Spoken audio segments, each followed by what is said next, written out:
Mesías. Esta palabra proviene del hebreo y es sinónimo del vocablo griego Cristo. Uno y otro los consagró la religión y solo se aplican al ungido por excelencia, al soberano libertador que el antiguo pueblo judío esperaba, cuya venida aún espera, y que fue para los cristianos Jesús, hijo de María, que consideraron como al ungido del Señor, el Mesías prometido a la humanidad. Los griegos usan también la palabra eleimenos, que significa lo mismo que Cristo. Vemos en el Antiguo Testamento que el nombre de Mesías, en vez de aplicarse al libertador, cuya venida esperaba el pueblo de Israel, se aplicó también con frecuencia a los reyes y príncipes idólatras que por voluntad del Eterno eran ministros de sus venganzas o instrumentos para ejecutar los designios de su sabiduría. Por eso el autor de Eclesiastés dice de Eliseo que ungis reges ad penitentiam, o como han traducido de los 70 a vindictam, que unges los reyes para la penitencia y para la venganza del Señor. Por eso envió un profeta para ungir a Jehú, el rey de Israel. Anunció la unción sagrada a Hazael, rey de Damasco y de Siria. Esos dos príncipes fueron los Mesías del Altísimo para vengar los crímenes y las abominaciones de la casa de Achab. En el capítulo 45 de Isaías se llama expresamente Mesías a Ciro. De este modo, el Eterno dijo a Ciro su ungido y su Mesías. Ezequiel, en el capítulo 28 de sus profecías, da el nombre de Mesías al rey de Tiro, al que llama también querubín, y habla de él y su gloria ditirámbicamente. Además, el nombre de Mesías, que en griego significa Cristo, como hemos dicho, se aplicaba a los reyes, a los profetas y a los sumos sacerdotes hebreos. El Señor y su Mesías son testigos. Libro primero de los Reyes, capítulo 12. Lo que quiere decir el Señor y el Rey que él ha establecido. David, animado por el Espíritu de Dios, da repetidas veces a Saúl su suegro, el atributo de Mesías del Señor. Dios me libre, dice con frecuencia, de perseguir al ungido del Señor, al Mesías de Dios. Si se designó así a reyes idólatras y a príncipes crueles y tiranos, también se hizo lo mismo en los antiguos oráculos para designar al verdadero ungido del Señor, al Mesías por antonomasia, cuya venida al mundo esperaban todos los fieles de Israel. Por eso Ana, madre de Samuel, concluye su impetración con estas palabras que no pueden aplicarse a ningún rey, porque entonces los hebreos no lo tenían. El Señor juzgará los extremos del mundo, dará el imperio a su rey y levantará el altar de su Cristo, de su Mesías. Esa misma palabra se encuentra en muchos oráculos. Si se comparan esos diferentes oráculos y los que hacen referencia al Mesías, de la comparación resultarán contrastes hasta cierto punto inconciliables y que justifican la obstinación del pueblo, su destinatario. Porque, ¿cómo podemos concebir, antes que los hechos hubieran justificado en la persona de Jesús, que estuviera dotado de inteligencia divina y humana a la par, un ser grande y abatido que triunfa del diablo y que éste, a pesar de ello, lo tienta, lo arrastra y le hace viajar contra su voluntad, un ser que es Señor y siervo, rey y vasallo, sacrificador y víctima al mismo tiempo, mortal y vencedor de la muerte, rico y pobre? Conquistador glorioso cuyo reinado eterno será también eterno, que debe someter el mundo por sus prodigios y, sin embargo, es un hombre que recorre toda la escala del dolor, privado de toda clase de comodidades, carente en absoluto de lo necesario para la vida, que se llama rey y viene al mundo a colmarle de gloria y honores y, no obstante, pasa la vida inocente y desgraciado, se ve perseguido y muere en un suplicio vergonzoso y cruel, encontrando en esa humillación y en ese envilecimiento el origen de una sublimación única que le lleva al punto más elevado y culminante de la gloria, del poder y de la felicidad, colocándole en el abolengo de la primera de las criaturas. Todos los cristianos saben de esos caracteres que parecen incompatibles en la persona de Jesús de Nazaret, y sus seguidores le dan este título, no porque fuera ungido de manera ostensible, inmaterial, como lo eran antiguamente algunos reyes, profetas y sumos sacerdotes, sino porque el Espíritu Divino le había designado para llevar a cabo sublimes destinos y recibió la unción espiritual que es indispensable para realizarlos.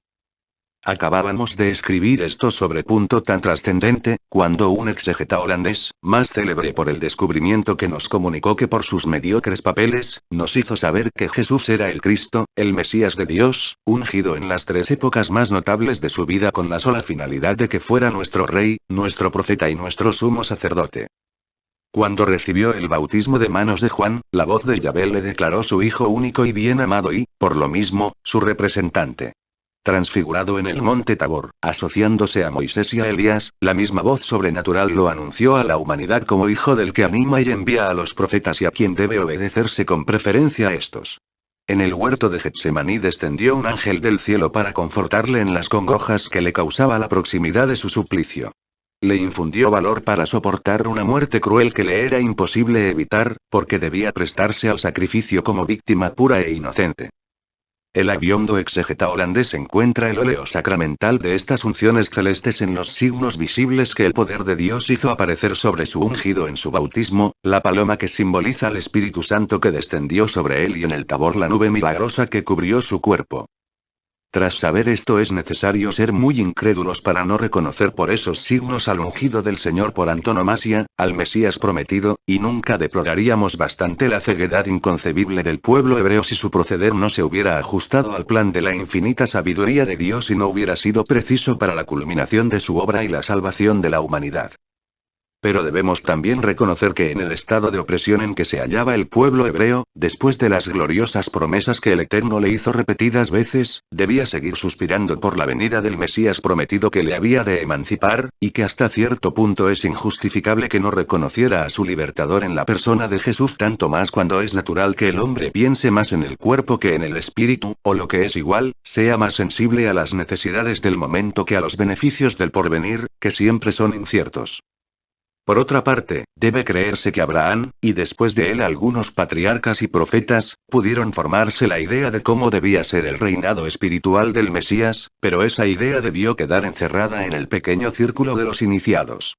Por eso no debe sorprendernos que desconociéndola la mayoría del pueblo, la noción de esa idea se haya alterado hasta el punto de que cuando el Salvador apareció en Judea, el pueblo y sus doctores, con sus príncipes incluidos, esperaban la venida de un monarca, de un conquistador, que con la rapidez de sus gestas gloriosas debía sojuzgar al mundo entero.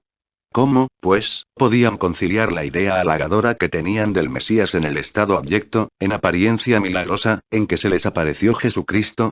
Por eso se escandalizaron al oír que se anunciaba como el Mesías y le persiguieron, le atormentaron y le sentenciaron a padecer la muerte de los criminales. Desde entonces, al no ver ningún suceso que indicara iban a cumplirse sus profecías y resistiéndose a su incumplimiento, los judíos se entregaron a toda clase de ideas utópicas.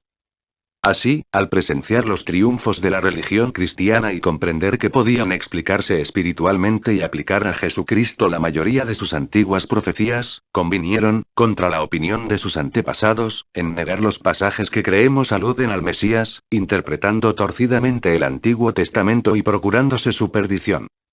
Algunos judíos dicen que han sido mal interpretadas sus profecías y que en vano suspiran por la venida del Mesías, porque ya vino y lo personificó Ezequías. Esto sostiene el famoso Hillel.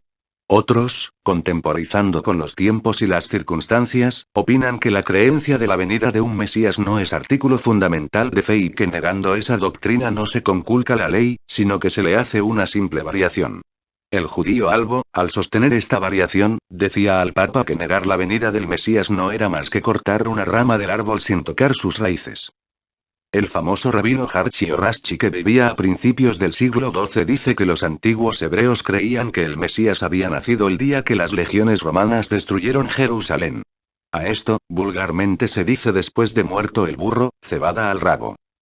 El rabino Kimchi, contemporáneo del anterior, anunció que el Mesías, cuya venida creía muy próxima, expulsaría de Judea a los cristianos que le perseguían. Cierto que los cristianos perdieron Tierra Santa, pero fue porque los venció Saladino, y por poco que ese conquistador hubiera protegido a los judíos poniéndose de su parte tal vez, teniendo en cuenta su entusiasmo, hubieran creído que Saladino era su Mesías. Los autores de las Escrituras y el mismo Jesús comparan con frecuencia el reinado del Mesías y la eterna felicidad a los días de bodas y festines, pero los talmudistas abusaron de esas parábolas y creen que el Mesías dará a su pueblo reunido en la tierra de Canaán un banquete en el que se servirá el mismo vino que hizo Adán en el paraíso terrenal y se conserva en vastas bodegas subterráneas que los ángeles socavaron en el centro de la tierra. En ese banquete se servirá también el famoso pez llamado el gran Leviatán, que se traga de un bocado un pez más pequeño y tiene 30 brazas de longitud. Al principio, Dios creó un macho y una hembra de esa especie, pero por miedo de que trastornaran el mundo y lo llenasen de descendientes, mató a la hembra y la saló reservándola para el banquete del Mesías. Los rabinos añaden que para dicho banquete matarán al toro Behemoth, tan grande que todos los días se come el heno de 1000 montañas. También mataron a la hembra de dicho toro al principio del mundo, para que una especie tan prodigiosa no se multiplicara, pero afirman que el Eterno no la saló porque la vaca salada no es tan buena como la de Leviatán. Los judíos tienen tanta fe en estos desvaríos rabínicos que con frecuencia juran por la parte que les toca del toro de Behemoth, como algunos cristianos desquiciados juran por su parte de paraíso. Después de exponer estas ideas tan poco cuerdas respecto a la venida del Mesías y su reinado, debe extrañarnos que los hebreos antiguos y modernos, y muchos primitivos cristianos, imbuidos por desgracia de esos desvaríos, no hayan tenido la elevada idea que merece la naturaleza divina del ungido del Señor y no hayan atribuido al Mesías la cualidad de Dios. Véase cómo se expresan los judíos sobre este punto en la obra Judae Lusitan y Questiones ad Christianos. Reconocer un hombre Dios es abusar de nosotros mismos, es inventarse un monstruo, un centauro, la extraña amalgama de dos naturalezas que no pueden conciliarse. Y añaden que los profetas no dijeron que el Mesías fuera un hombre Dios, que sabían distinguir entre Dios y David, que declararon al primero Señor, y su servidor al segundo, etc., cuando apareció el Salvador, aunque las profecías eran claras, las oscurecieron por desgracia los prejuicios. El mismo Jesucristo, por contemporizar o por no escandalizar los espíritus, se manifiesta muy reservado en lo tocante a su divinidad. Quería, dice San Crisóstomo, acostumbrar insensiblemente a sus oyentes a creer un misterio que excede a la razón humana. Cuando habla con la autoridad de un Dios perdonando los pecados, subleva a quienes lo presencian, y sus milagros más evidentes no pueden convencer de su divinidad a aquellos por quienes los efectúa. Cuando ante el tribunal del sumo sacerdote confiesa con modestia que es hijo de Dios, aquel se desgarra el manto e indignado le dice que es un blasfemo. Antes de la venida del Espíritu Santo, los apóstoles no tuvieron idea de la divinidad de su querido Maestro. Les pregunta qué piensa el pueblo de él y sus discípulos le contestan que unos creen que es Elías, y otros Jeremías o cualquier otro profeta. San Pedro necesitó de una revelación para saber que Jesús era Cristo, el Hijo de Dios vivo.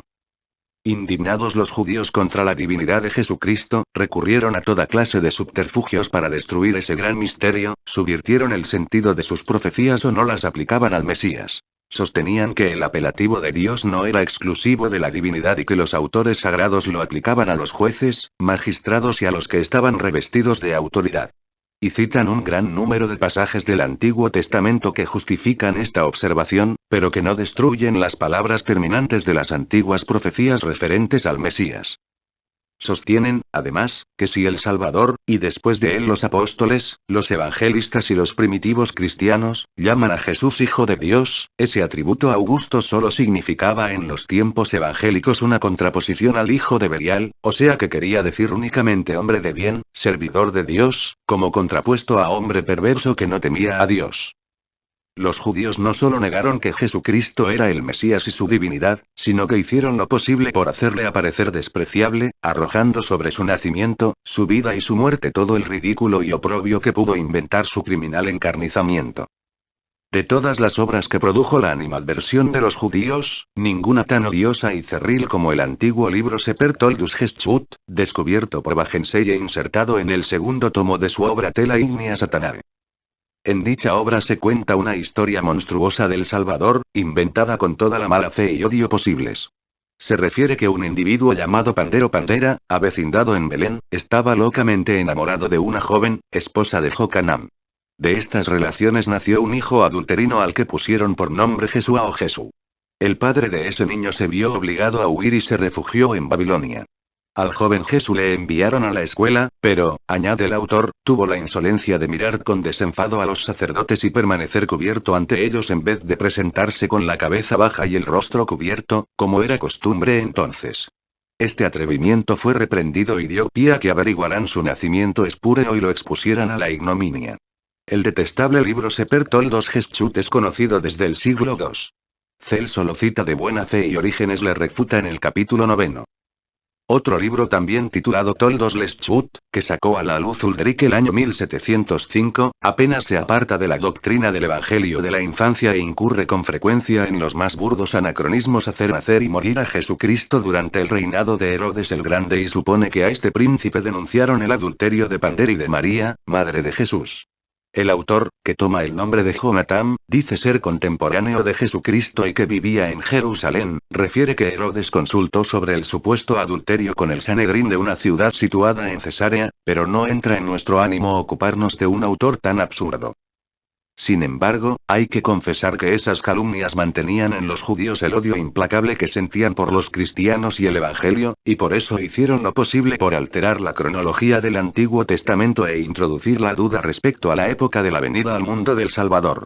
Ahmed Ben Qasum Landakousi, moro de Granada que vivió a fines del siglo XVI, cita un viejo manuscrito árabe hallado con 16 láminas de plomo, grabadas con caracteres árabes, en una cueva de Granada. Don Pedro de Quiñones, arzobispo de dicha ciudad, atestigua ese hallazgo. Las láminas de plomo las llevaron a Roma y después de examinarlas con suma atención fueron declaradas apócrifas durante el pontificado de Alejandro VII. Solo contienen historias fabulosas referentes a la vida de María y de su hijo.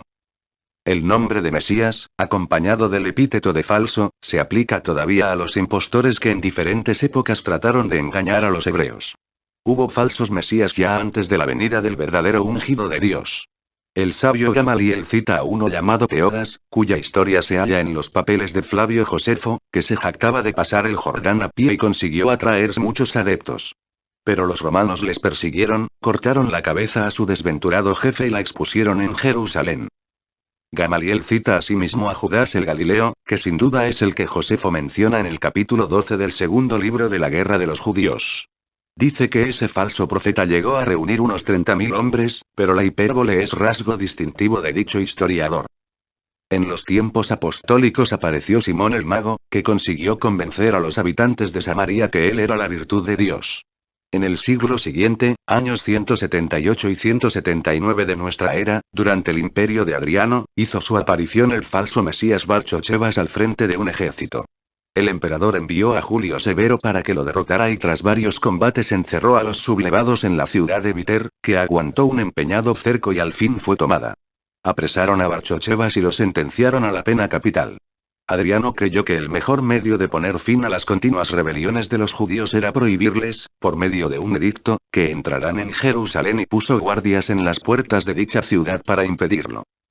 Sócrates, historiador eclesiástico, refiere que en 434 apareció en la isla de Candía un falso mesías que se llamaba Moisés con el título de libertador de los hebreos y que decía haber resucitado para libertarlos de nuevo.